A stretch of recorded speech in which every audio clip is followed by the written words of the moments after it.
हालांकि चाहते हैं कि वो नेता आए ही नहीं। क्या सोनिया गांधी नहीं आएंगे? क्या राहुल गांधी नहीं आएंगे? को आप कितनी बड़ी चुनौती मानते हैं? मुझे लगता है कांग्रेस कोई चुनौती है ही नहीं। पिछले 5 वर्षों में कांग्रेस ने गोहद को ठगा है। मेरे साथ इस समय मौजूद हैं लाल सिंह आर्य जी, पूर्व मंत्री एवं विधायक गोहद। उनको 7वीं बार भारतीय जनता पार्टी ने उम्मीदवार बनाया है। मैं आज तो उनसे बात करता हूं, क्या कहती है उनकी जनता गोहद के लिए। बधाई हो आपको, पहली बात तो आपको बहुत बहुत धन्यवाद, नमस्कार। उम्मीदवार बनाया भारतीय जनता पार्टी ने। पार्टी के नेतृत्व का आभार व्यक्त करता हूं कि उन्होंने मुझ पर विश्वास जताया है। उनके विश्वास पर मैं खरा उतरूंगा, ये मैं संकल्प व्यक्त करता हूं। जहां तक गोहद की जनता का मामला है, गोहद की जनता ने पिछले 5 वर्ष कांग्रेस के विधायक देखे हैं। उन 5 वर्षों में एक भी विकास, एक भी किसी प्रकार की योजना जिसका शिलान्यास उद्घाटन नहीं हुआ है। और तो और उनके दुख दर्द में भी कांग्रेस के एमएलए नहीं पहुंचे। इसके कारण एक बड़ा आक्रोश कांग्रेस के प्रति है।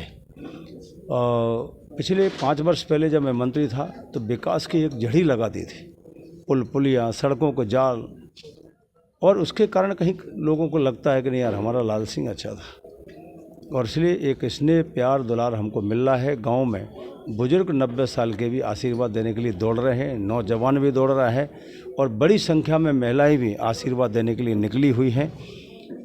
इस चुनाव में भारतीय जनता पार्टी के रिकॉर्ड मतों से गोहद विधानसभा सीट जीतेगी। पहली जो नेता होता है उसके पहली सूची में नाम आ जाए, ग्वालियर चंबल संभाग में आपका भी नाम सबसे पहली सूची में आया था, और उसके बारे में आप क्या कहेंगे? ये पार्टी के नेतृत्व का मैं आभार व्यक्त करता हूँ कि 3.25 महीने पहले पहली सूची में मुझे भी प्रत्याशी घोषित किया है, और ये मेरे लिए अच्छा भी रहा। राष्ट्रीय पदाधिकारी के नाते पूरे देश में घूम रहा था, और इस कारण से मैं इन 2-2.5 महीनों में अपनी विधानसभा की लगभग 350 गाँव तक मैं घर घर पहुंच चुका हूं। खेतों में भी 2 घर है, वहां भी पहुंच चुका हूं। जनता से मिल चुका हूं। उनने कुछ बताया है, वो भी कहीं ना कहीं नोट किया है। एक बड़ा लाभ पहले प्रत्याशी घोषित होने से मिला है। बीजेपी कांग्रेस कह रही है कि है ना, उनके जितने नेता हैं डरे हुए हैं, सभी दिग्गजों को उतार दिया है मैदान में, उनके पास नेताओं की कमी है। कांग्रेस के पास दिग्गज है ही नहीं। दिग्गजों को तो कांग्रेस के नेताओं ने निपटा दिया है। कांग्रेस के लोग तो फैक्ट्री में से निकले हुए प्रोडक्ट की तरह है।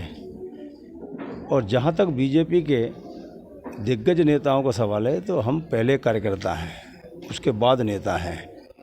युद्ध के मैदान में सैनिक को भी लड़ना पड़ता है, सेनापति को भी लड़ना पड़ता है। और इसलिए महाभारत के युद्ध में आपने देखा होगा, भीष्म पिता भी लड़ रहे थे, युधिष्ठिर भी लड़ रहे थे, भीष्म भी लड़ रहे थे, अर्जुन भी लड़ रहे थे, और सैनिक भी लड़ रहा था। पार्टी के नेतृत्व ने हम कार्यकर्ताओं को जिस मोर्चे पर खड़ा किया है, हम वहाँ पार्टी के कार्यकर्ता के नाते हम उस चुनाव को फेस कर रहे हैं। टिकटों को लेकर दोनों ही पार्टियों में नाराजगी है। बीजेपी में भी नाराजगी, जो टिकट नहीं मिल पा रहे उन समर्थक उनके पार्टी को घेर रहे हैं, बड़े नेताओं को घेर रहे हैं। कांग्रेस में भी ऐसी नाराजगी देखने को मिल रही है। ये टिकट वितरण में स्वाभाविक है, कार्यकर्ता अपेक्षा करता है, टिकट मांगता ही है। एक जगह 10-10 लोग मांगते हैं और मिलता एक कोई है, इसमें कोई दोहरा ही नहीं। लेकिन भारतीय जनता पार्टी में आपको किसी प्रकार का जूता पैजा दिख रहा है, कोई झगड़े दिख रहे? भारतीय जनता पार्टी का कार्यकर्ता विचार से बंधा हुआ कार्यकर्ता है, और वो जानता है कि पार्टी ने जब तक फैसला कर दिया उसको वो स्वीकार करता है। और पार्टी का कार्यकर्ता इस स्वीकारता के साथ लग भी गया है।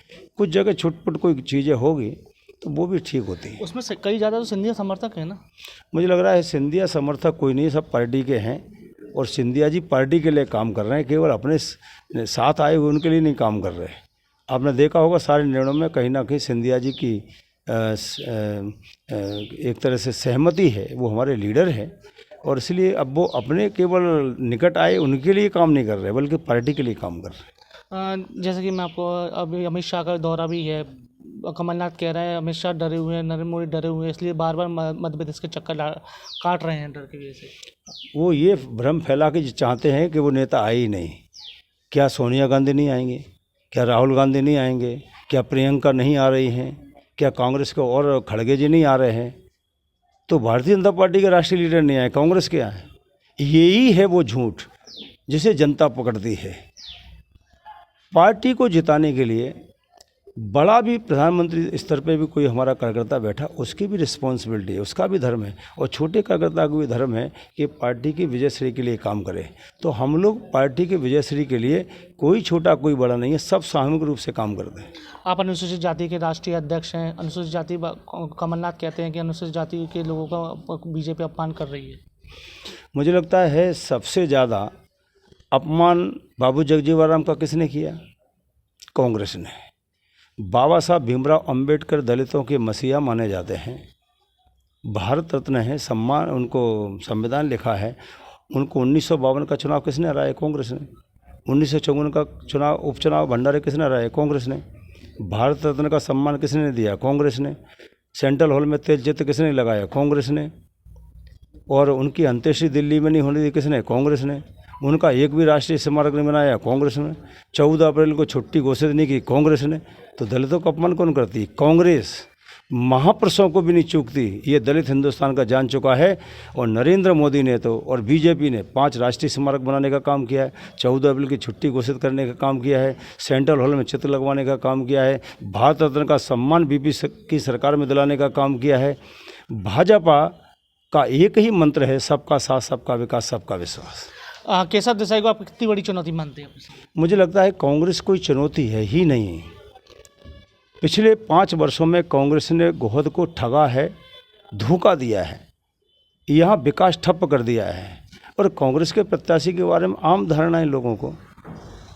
आप तो केड़ा गांव में जरूर जाइए, जहाँ उनकी ज़मीन भी नहीं है, लेकिन फिर भी किसानों का पैसा अपने अपने परिवार के हाथों में कैसे डाल लिया। रंजीत सिंह का गिल का कोई वीडियो चल रहा है, मैंने देखा है उसको। उनसे अगर कोई पैसा लिया और उनको चेक बाउंस हो गया, चेक दे दिया, और फिर चेक बाउंस होने का उन्होंने कहा पैसा दीजिए, तो उन्होंने कहा SC चेक लगा देंगे। इसका मतलब है कांग्रेस का प्रत्याशी का जो चेहरा है वो चुनाव लड़ने से पहले ही अगर लोगों को डराता है, धमकाता है, केस लगाने की धमकी देता है और सरकारी पैसे को 420 करके अपने खाते में डालता है, तो आने वाला समय भविष्य कैसा होगा गोहद का, ये अच्छी तरह से गोहद की जनता जानती है। आप मंत्री रह चुके, पूर्व मंत्री रह चुके, आपके मौलिक कार्य हुए थे, अब आगे अपनी गोहद के लिए क्या जो छूट गया था वो क्या करना चाहेंगे? मुझे लगता है जनसंख्या बढ़ती है तो गांव बढ़ते हैं, कॉलोनियाँ बढ़ती हैं तो काम निरंतर चलते ही रहते हैं, बढ़ते भी हैं। गोहद विधानसभा की बेसिक जो प्रॉब्लम्स थी वो थे, कई नदियों पर पुल नहीं थे, वो बन चुके हैं। अधिकांश गांव में सड़कों का जाल बिछा दिया है। मऊ में तहसील और कॉलेज नहीं था, बन चुका है, चालू भी है। मालापुर को नगर पंचायत बना दी है ताकि 2 पंचायतों को मिलकर वहाँ विकास प्रारंभ हो गया।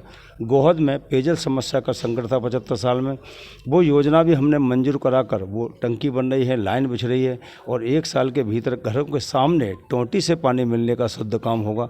ये बड़ी प्रॉब्लम्स थी जो हो चुकी हैं।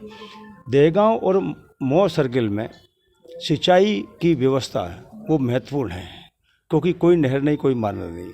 हमने माँ रतनगढ़ सिंचाई बहुउद्देशीय परियोजना 2400 करोड़ की मंजूर कराई थी। वो काम हमको पुनः प्रारंभ कराना है ताकि उन किसानों को कहीं ना कहीं खेत को पानी मिल सके। ये कुछ एक बड़ी समस्या है। शेष छोटी मोटी कोई गांव में इस गांव से उस गांव को जोड़ने का कोई विषय है तो ये हम लोग करने वाले हैं। मैं माननीय प्रधानमंत्री जी को आभार व्यक्त करता हूं कि उन्होंने प्रधानमंत्री पेयजल योजना के अंतर्गत गोहद विधानसभा क्षेत्र को 154 गाँव को पेयजल योजना मंजूर की है, जिनके टेंडर हो गए, जिनके काम भी गांव में चल रहे हैं, गांव के लोग देख भी रहे हैं। जो लाल सिंह आर्य पूर्व मंत्री, विधायक, पूर्व विधायक और गोहद के उम्मीदवार हैं। गोहद से अंकुर जैन की रिपोर्ट। हमसे जुड़े रहने के लिए हमारे YouTube चैनल को सब्सक्राइब करें और नई वीडियो की नोटिफिकेशन के लिए बेल आइकॉन को दबाएं। अगर आप ये वीडियो Facebook पर देख रहे हैं तो लाइक जरूर करें और ज्यादा से ज्यादा शेयर करें। धन्यवाद।